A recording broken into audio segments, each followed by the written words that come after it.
सुप्रभात बच्चों, आशा है आप सब कुशल मंगल होंगे। आइए अब हम अपनी ऑनलाइन कक्षा का आरंभ करते हैं। ये कक्षा 7 के छात्रों के लिए है। बच्चों, कल हमने पाठ 2 मिठाई वाला पाठ का अध्ययन किया था, जिसमें हमने इस कथा के पहले और दूसरे भाग का अध्ययन किया था। बच्चों, कल हमने क्या पढ़ा उसकी एक पुनरावृत्ति कर लेते हैं।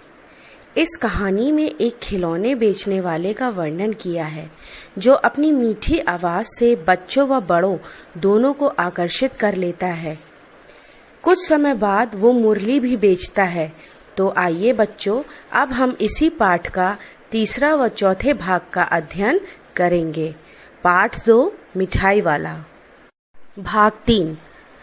आज अपने मकान में बैठी हुई रोहिणी मुरली वाले की सारी बातें सुनती रही।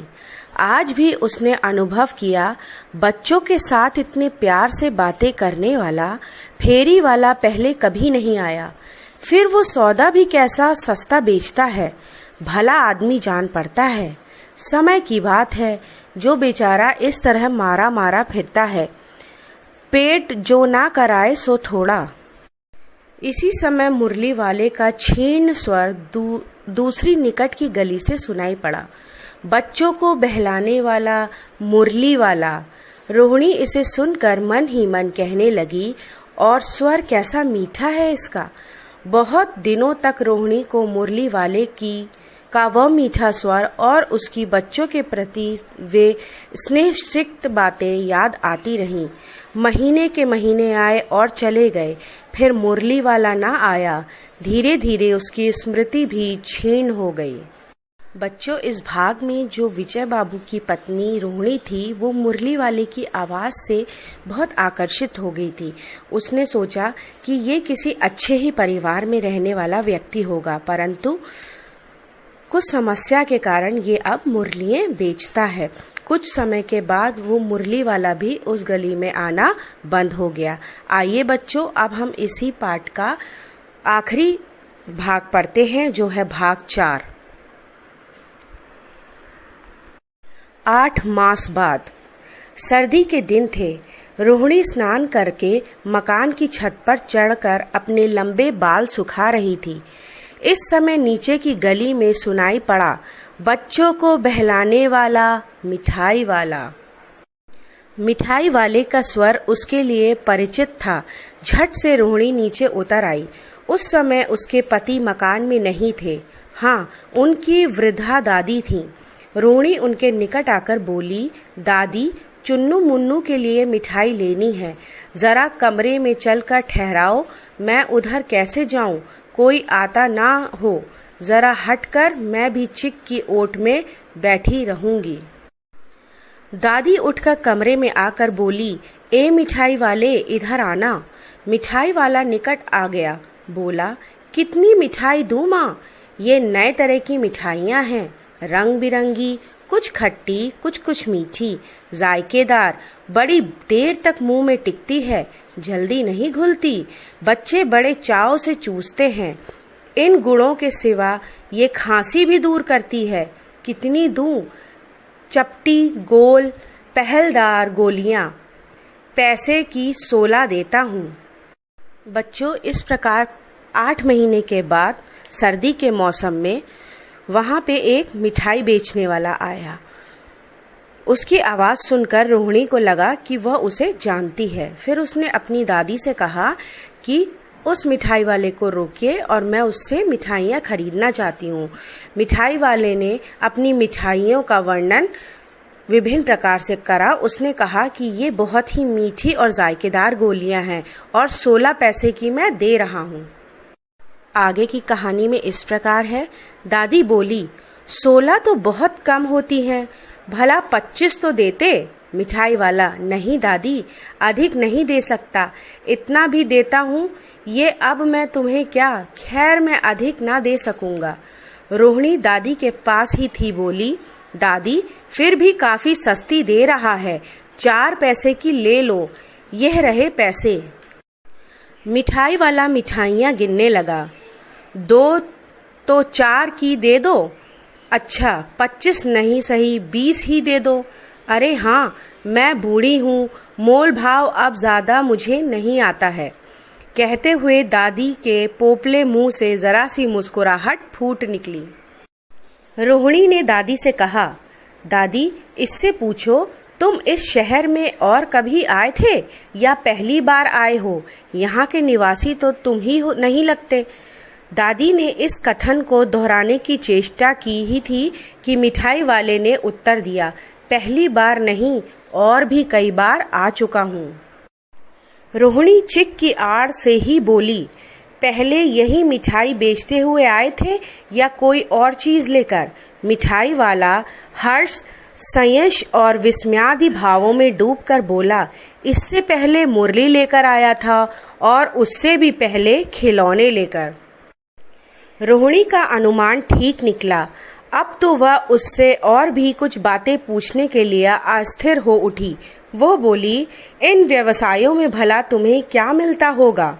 वह बोला, मिलता भला क्या है, यही खाने भर को मिल जाता है, कभी नहीं भी मिलता है, पर हाँ, संतोष, धीरज और कभी कभी असीम सुख जरूर मिलता है, और यही मैं चाहता हूँ। सो कैसे, वो भी तो बताओ। सब व्यर्थ, उन बातों की क्यों चर्चा करूं, उन्हें आप जाने ही दे। उन बातों को सुनकर आपको दुख ही होगा। बच्चों, आगे की कहानी में रोहिणी उस मिठाई वाले को पहचान जाती है और उससे पूछती है कि इससे पहले भी वो इस गली में कुछ सामान बेचने आया है। तब उसने कहा कि वो इससे पहले भी इस गली में मुरलियां और खिलौने बेचता था। तो रोहिणी ने ये जानने का प्रयास किया कि वो ये सामान क्यों बेचता है, क्या उसकी कोई मजबूरी है? परंतु उस मिठाई वाले ने कुछ न बताया। अब आगे का अध्ययन करते हैं। अतिशय गंभीरता के साथ मिठाई वाले ने कहा, मैं भी अपने नगर का एक प्रतिष्ठित आदमी था। मकान, व्यवसाय, गाड़ी घोड़े, नौकर चाकर सभी कुछ था। स्त्री थी, छोटे छोटे 2 बच्चे भी थे। मेरा वो सोने का संसार था। बाहर संपत्ति का वैभव था, भीतर सांसारिक सुख था। स्त्री सुंदर थी, मेरी प्राण थी। बच्चे ऐसे सुंदर थे जैसे सोने के सजीव खिलौने। उनकी अटखेलियों के मारे घर में कोलाहल मचा रहता था। समय की गति, विधाता की लीला। अब कोई नहीं है।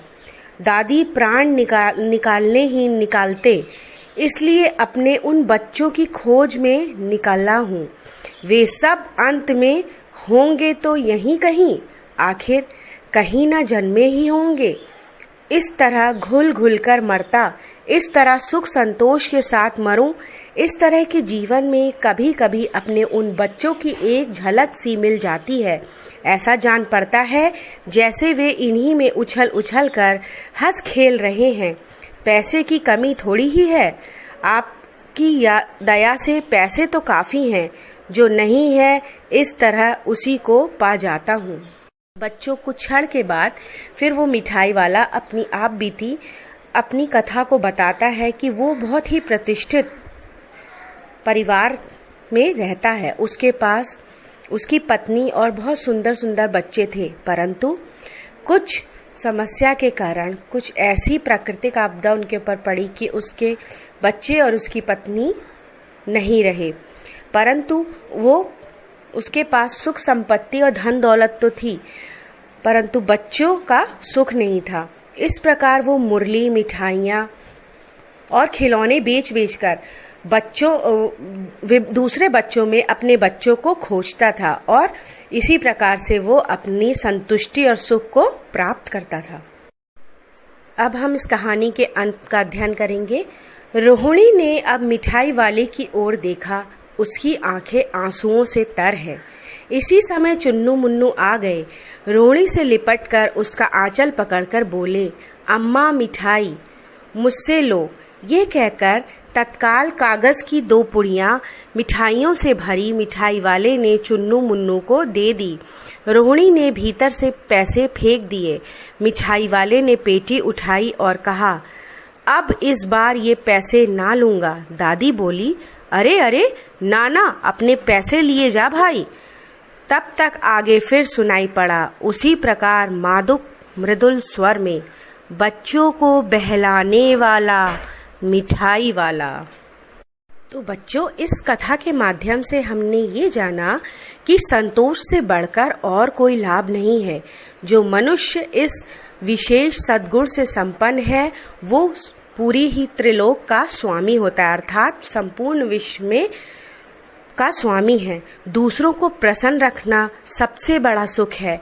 संसार के सब बच्चे निश्चल होते हैं, उनमें कोई भेदभाव नहीं होता।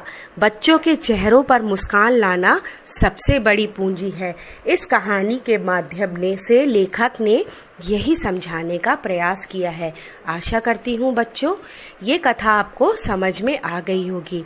अब इसी से संबंधित कुछ कक्षा कार्य मैं आपको दे रही हूँ जो आपके विद्यालय की वेबसाइट पे उपलब्ध है। कृपया उसे अपनी उत्तर पुस्तिका में कीजिए, अर्थात अपनी फेयर कॉपी में कीजिए। धन्यवाद।